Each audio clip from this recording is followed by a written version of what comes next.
And if for last spell boxing, down at Trilogy Promotions in Derbyshire, Alfreton Leisure Centre, joined by victorious Lee Reeves. How are you, pal? Very well, thank you. The nerves are gone now because the victory was got, and thank you very much for the interview, Andy. Mate, it's a pleasure. First time I've had you on the channel. Man, you travel. Oh, tell me a bit about what's been going on. So that takes you to 14-1.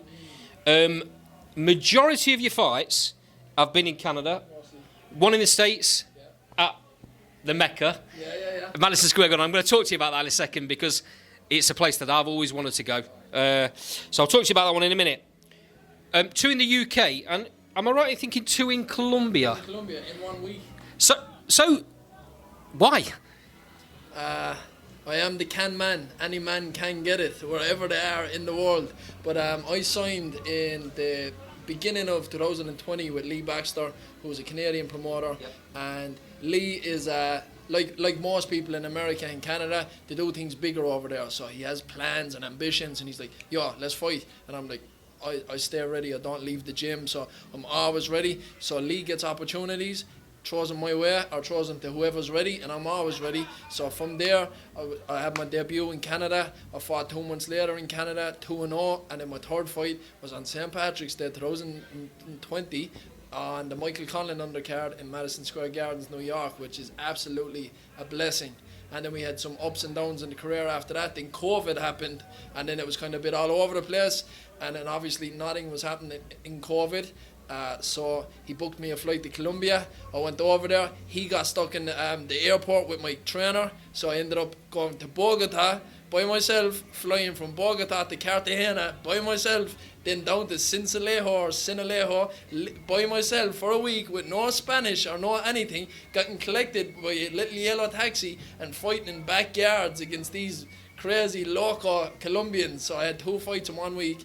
That week I was the most active professional fighter in the world. 2 victories, thank God, and an experience of a lifetime.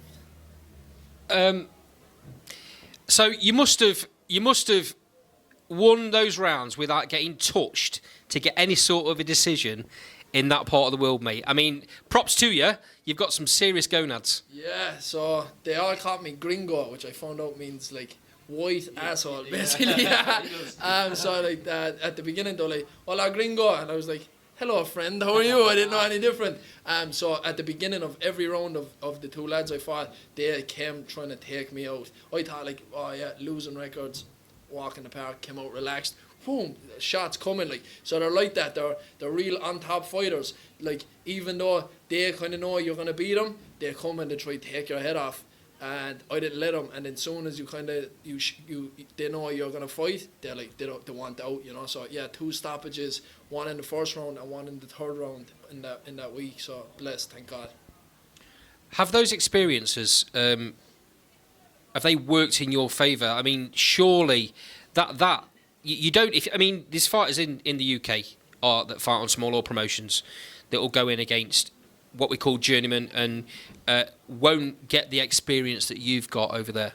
Like that experience, as nerve-wracking and as much a fight outside the ring as inside the ring is undeniably something that money can't buy, and 60-year-old and 70-year-old men would never experience. Like this week even, we had an opponent that had a decent record, ended up pulling out.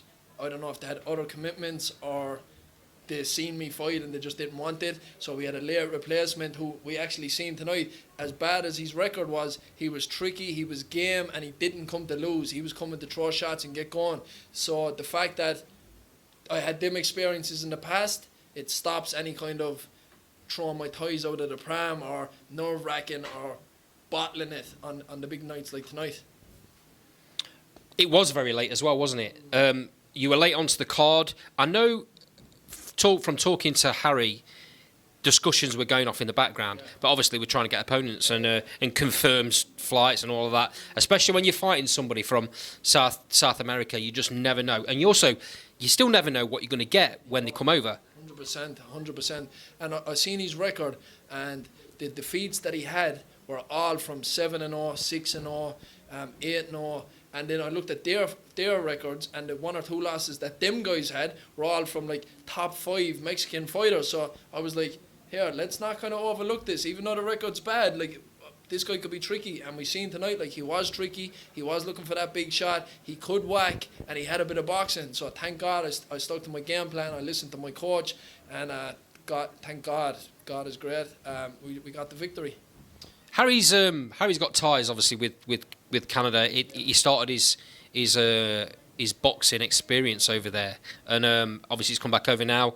He's now main promoter for this Trilogy Promotions, which has just changed from John Ashton Promotions. Is it likely that could happen again? We could get you back over here? I think so. I've met Harry actually in Toronto because he was working a little bit with my promoter over there, so that's where we kind of built our relationship. And I've been talking to him on social media, and he said, mate, we have a show on this date, but it wasn't that we have a show on this date and we'd have you on. It was like, we have a show on this date, maybe. And then I was like, can I come on it? And he was like, maybe. And then last week it was like, maybe. And I was like, here, I've booked flights though, get me on the show. And like, thank God Harry pulled it out of the bag. I appreciate him. Trilogy Promotions, his dad John, lovely family, and please God we can do it again. Okay, talk to me before we talk about what's going on in the future. Talk to me about the Garden, the Mecca of boxing. Yeah. Everybody wants to fight there. You said you were on the Michael Conlan undercard. What was that experience like? Unbelievable. Being an Irish person in New York on St. Patrick's Day, fighting in the Mecca, it's like, it's stuff dreams are made of. It's stuff that world champions never experienced. It's stuff like that. Like, as a fighter, doing it in your third fight, especially with not being an Olympian or not being this big prodigy, even though we've seen tonight, like, I can rock. But, like, without people knowing you, just a bit of social media, I was blessed, and thanks to my promoter Lee Baxter, got me on that show because my stablemate Sam Vargas was fighting that night. He was the attraction bout, Mike Conlan was the attraction bout. Sam Vargas was after him against Luis Calazo. So Lee ended up swinging it around, got me on the show. And as I said, being an Irish person in New York on St. Patrick's Day, fighting in the Mecca, stuff dreams are made of. There's been a lot of buzz in the arena tonight. Harry was very excited. He came straight up to me when I first walked in. He says, "Have you seen?" I was like, "Yeah, I have." Yeah. He says, "Wait till you see him fight." And there's been a lot of buzz. There's people in this arena tonight. You may not know, but I've got a lot of experience in boxing. The buzz around what you've done in there tonight. Yeah, that's absolutely amazing. Because to be honest, I felt a bit gutted that I didn't get the stoppage when I got out of the ring. I was like, that was too boring. It was too boring. Like, I like exciting. I wanted exciting, but he was so closed up looking for that big shot. My coach said, stick on your jab, try drop it to the body, but he was just closing up a bit much. So I felt like that was too boring in my own head. I'm my own biggest critic. So the fact that you said that some people are happy with it, I'm ecstatic about that, because the last thing I want is for somebody to pay their money and not feel like they got the money's worth. What? I'm sure you've had conversations with your promoter, but what are you looking at next? Are we looking at trying to get higher in the rankings? Are we looking at international belts? 1,000,000%. There's a lad, Maz something from Canada. He's the WBC international champion at 140 pounds, my weight, super lightweight. And the plan is to have a fight again end of October, early November, I hope, and then push on to get him the start of the year. And then that's going to give me another belt and also put me top 15 in the world. I don't want to be fighting these guys. I just fight whoever my promoter asks me to. But if it's somebody who's 20-0, give me a 6-week camp and I'll fight anybody. What an attitude, mate. Yeah, man, 100%. I am the can man, because any man can get it. Yeah. That is I think that's a great way to end the interview. Thank you so much for your time. Look down the camera, tell everyone where they can find you. You can find me on Instagram and probably TikTok, Lee Reeves Boxer. Check it out. Lee, thanks for